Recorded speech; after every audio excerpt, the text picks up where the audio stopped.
Okay, so let's talk about Smile 2. So I went to see the movie a couple of days ago. So let's talk about the trailer.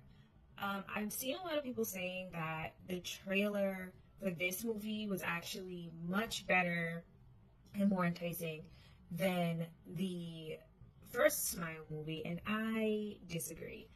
I remember seeing the trailer for the first Smile movie, and I thought, oh my god, that is going to be scary. But for this Smile movie, the Smile 2, I was just like, seems a little corny. And I guess it was like, I already saw the first movie and I knew what effect it had on me. And so, like, seeing the trailer for the second movie, it just seemed a little bit cringy. But that's just my opinion. I see a lot of people saying that they did not think that. So pretty much the movie starts off like where we left off, like at the end of the movie, the demon pretty much defeats the last main protagonist, and so she passes it on to her ex-boyfriend who's a cop, and he's looking to pass it on at the beginning of the movie. He eventually does pass it on by killing two people in front of a guy that was present at the time that he didn't know was present. And so that's pretty much how the movie starts. Then we move on a little bit more to the present day, which this was already present day, but we move forward and we get to know this pop star whose name is Sky Riley. And she pretty much had an accident, I think the prior year, and she is and she has some PTSD from this accident that involved her boyfriend who got killed. She also got seriously injured, and thus she constantly needs a Vicodin to relieve herself from the pain. So she's pretty much getting back in the game, but she's still in pain and she needs this Vicodin. And so she's going to this drug dealer whose name is Lucas, I believe. I forget his name, but he happens to be the drug dealer who saw the cop kill those two people. So we can assume that he has the smile demon. Obviously, he's acting crazy when she goes there, and he ends up killing himself in front of her. If you've seen the first Smile movie, you'll know that that means that the smile demon is now passing on to her. So now we don't exactly know the time scale because this movie for some reason doesn't tell you like the exact timing like the first movie does. It does at some point, but like you're kind of confused on as to like at what point is she at from catching the smile demon to like the end of the movie, I guess. But I guess you figure that out at the end of the movie pretty much. So yeah, she starts going crazy, and obviously she already has this previous trauma, so I feel like that was already making her more prone to this, like having this smile demon like get deeper and deeper into her brain. I also learned throughout the movie that she has this ex-best friend named Gemma who, for whatever reason that we're not exactly privy to, they're not best friends anymore, and it's assumed that it's Sky's fault. But yeah, so because Sky's going crazy, she calls Gemma because like that's the only person that she feels that she can speak to. She leaves a voicemail. I believe she leaves a voicemail. Then Gemma calls her back, and then Gemma's like, "Yeah, I'll be over in 45 minutes." So at this point in the movie, I'm listening to Gemma's voice over the phone, and I'm like, she sounds super monotone and robotic, but okay, you know? And so, like, Sky experiences whatever she experiences while she's in her her apartment, more effects of the smile demon. And then Gemma comes by, and she's telling Gemma about pretty much what's happening to her in so many words. She doesn't really go into detail, but she pretty much just tells her that she saw the drug dealer kill himself in front of her. And now, since then, she's been going crazy. After she updates her, they both go to sleep. Gemma's laying down next to her in the bed.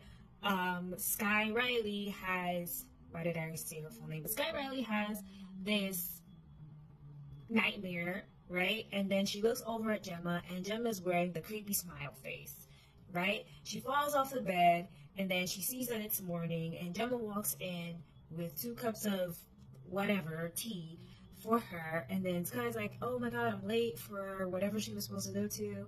And pretty much her Sky's mom comes in, and Sky leaves, or Sky starts getting ready, and Jem was like, hi Elizabeth, right? We don't hear Sky's mom respond to Gemma, which is what I was actually waiting for in the movie, because I was a little suspicious. But anyways, at some point in the movie, she starts getting weird texts from this unknown number, and we pretty much figure out that it's this nurse guy whose brother was actually killed by the Smile Demon. He was the 8th person to be killed by the Smile Demon. And so she ends up meeting him at some bar where he pretty much tells her, like, hey, I can help you, like, kill the Smile Demon. We can stop this. She doesn't agree to it.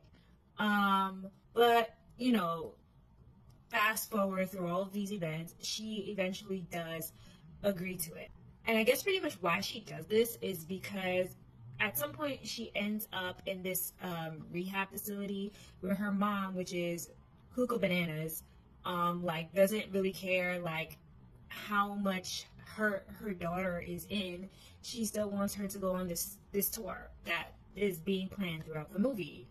And so pretty much the Smile Demon kills her mom, but then she realizes that she had the piece of glass in her hand, and she was the one who killed her mother, or the Smile Demon made her kill her mother.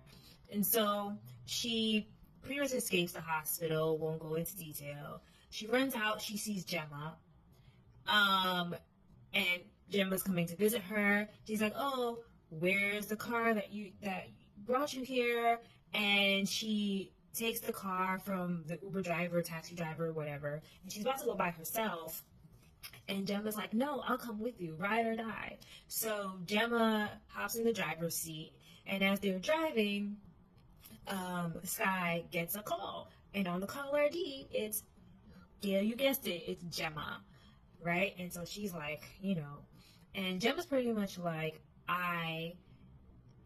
just listen to your voicemail, or like, I just got to call you back, around to calling you back after listening to your voicemail. I have not been at your house. And so that reveals that the Gemma that we've been seeing the entire movie is not actually Gemma, it's the Smile Demon. So she eventually gains control of her mind from the Smile Demon, and she's back in the driver's seat of this car, and she drives to meet the nurse. And the nurse is like, gonna stop your heart to kill the Smile Demon, takes her into this Pizza Hut freezer, and then he gets her ready, and then he leaves saying he'll be right back. Smile Demon pretty much appears, they have a fight, and she locks her in this thing, and it locks her in this thing, and the demon is pretty much like, oh, haha, you were never in control. And then when the door opens up, Sky steps out, and she's on stage, and she's on, I'm guessing, the first show of her tour in front of an entire crowd. And to make a long story short, the Smile Demon grabs hold of her mind for the last time, and she offs herself in front of this entire crowd of people, which, you know, makes us think that all of these people are now going to be possessed by this Smile Demon, because that's what happens. If the Smile Demon is possessing somebody and they kill themselves, the onlookers then get possessed by the Smile Demon. So a lot of people have questions on what was reality in this movie. Like, when did it stop being real for Sky? And I do wish the movie had maybe went back and been like, oh, these are the times that, you know, it was real and this is when it wasn't. You know what I mean? But they didn't do that. So for me personally, I believe that it stopped being like real for Sky right after she called Gemma. Now, do I think that there were like moments in between where she was probably somewhat sane and we were seeing real things, yes. But I also just think that for the most part, like reality pretty much stopped for her after she calls Gemma. But then also, I go back and forth with this because there were clearly times in the movie where Sky was not on screen. Not a lot, but just a little bit of times. Like for example, when Gemma comes out and she's like, "Hey, Elizabeth," right? And we don't hear the mom respond. So that leads me to believe that obviously, since we know that Gemma was the demon took the physicality of Gemma, that Sky was imagining Gemma at that point, and the mom couldn't see Gemma because Gemma wasn't actually physically there. Gemma was only being seen by Sky because the smile demon was in Sky's mind. And there are distinct times where we can tell, or that we can probably see that, oh, okay, like this is probably real and this is probably just in her head. Another point that I think that was probably real, which I kept going back and forth between, but I've made up in my mind that it was probably real, was the nurse. When she meets the nurse at the bar. I do think that that was real. I think since, obviously the demon was like a part of her at this point, the demon like saw that they were planning to get to off it. And, demon didn't like that. The demon's like, you're planning to kill me. I'm going to stop it. So when she meets the nurse in Staten Island at this Pizza Hut freezer place, I don't think that that was the nurse. I think that that was, in fact, the smile demon. And so I guess another interesting question that I have is what was actually going on with Sky while she was supposedly like being completely controlled by the smile demon. And I'm talking about the instances where like we can clearly see that like the smile demon was in her head. Like how was she looking or acting with everyone around her, especially like with the last part where Smile locks her in the thing and then she opens and then the thing opens and she walks on stage, starting her tour. Like clearly she didn't actually drive to Staten Island, right? Clearly like she didn't actually meet up with a nurse, or maybe she did drive to Staten Island, right? But there's obviously like missing time, if that makes any sense, because she couldn't just be like missing and then transported into this chamber thing. People had to have put her there. So my question is, was she maybe just like blanked out the whole time, or was she like, how like when we heard Gemma on the phone like responding on monotone, maybe like that's how she was acting with the people around her. Like, say if they're asking, like, are you okay? She's like, yeah, I'm fine. You know what I mean? Like, that kind of thing.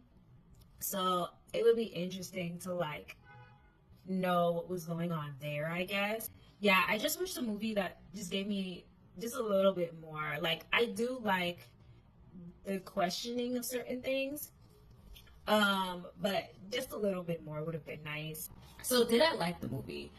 Initially, leaving a movie theater, I feel like I hated the movie, to be honest with you, because I thought that the first movie was way better. But I do like being able to come out of a movie and like talk about it and have questions. So the fact that I was able to do that made me feel like, okay, maybe I don't hate this movie as much as I thought.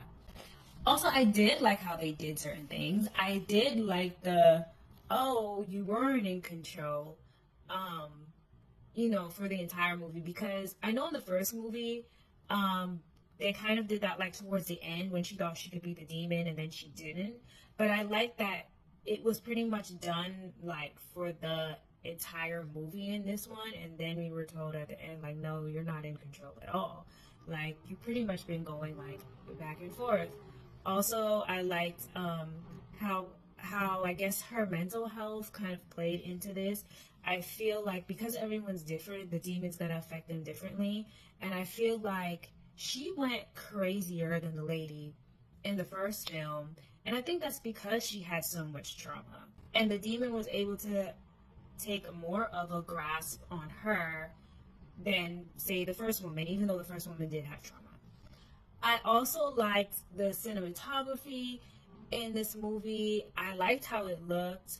What I didn't like, I feel like the scary parts in the movie, to be honest with you, I feel like, to me, were a bit laughable, like actually laughable. I actually laughed. And I'm like a person who gets scared quite easily. So if I was laughing, I just feel like it wasn't done properly. I don't know. I feel like I didn't want it to necessarily be like super scary because I don't like super scary. However, I do wish that it like the moment seemed a bit more like serious, I guess, you know, or like there's a death at the beginning of the movie that I just feel like wasn't realistic as to like the portrayal of how someone would die if they died that way. So also I feel like in like sequels to movies you usually get like a little bit more, you learn a little bit more of either like the killer or the supernatural entity that is, you know, affecting people or killing people. And I feel like we didn't get that with this movie. I actually feel like we didn't really get anything. In the first movie, I might be wrong, but I don't even remember getting a whole lot in the first movie about the Smile Demon, but I know we got a little bit. And if there's a second movie, I feel like it should have expanded some, and I don't feel like it expanded at all. The only thing I feel like we got was that, oh, the nurse, his brother, was the 8th person that the Smile Demon killed, which I feel like could be important for a third movie, which I do think makes sense that they would make, because I do think the third movie might focus on like this mass hysteria, I guess, of like people just dying because they've been infected by the Smile Demon, and they'll probably just be dying like at the same time every week, since there's like a time schedule as to when you die when you first get it. I think it's 5 or 7 days. So it's like there's gonna be like thousands of people dying at the same exact time. Also, I feel like it might focus on like people who haven't gotten it yet, trying to figure out, like, obviously first what caused this, and they'll probably be able to look back at it and see, but then they're going to question like what exactly was it. They're going to have to trace it back, trace the origins, and which is why I feel like the guy's brother being the 8th person is kind of important, because that's not too many people. That's 8 people, and I'm pretty sure his brother died like before the events of the first movie. So at this point, I don't know how many people is that, like 9, 10, 11. They're probably on like between the 12th to 15th person that has died so far from this demon. We don't know exactly who came after the guy's brother, but I'm gonna assume though that like it's not that far back. And so they'll be tracing the origins, tracing, you know, what this Smile Demon is, and they'll try to come up with a way to beat it. So yeah, that's my thoughts on this movie. That's my slight review on it. Did you like the movie? How did you feel about it? What didn't you like about it? I would love to know.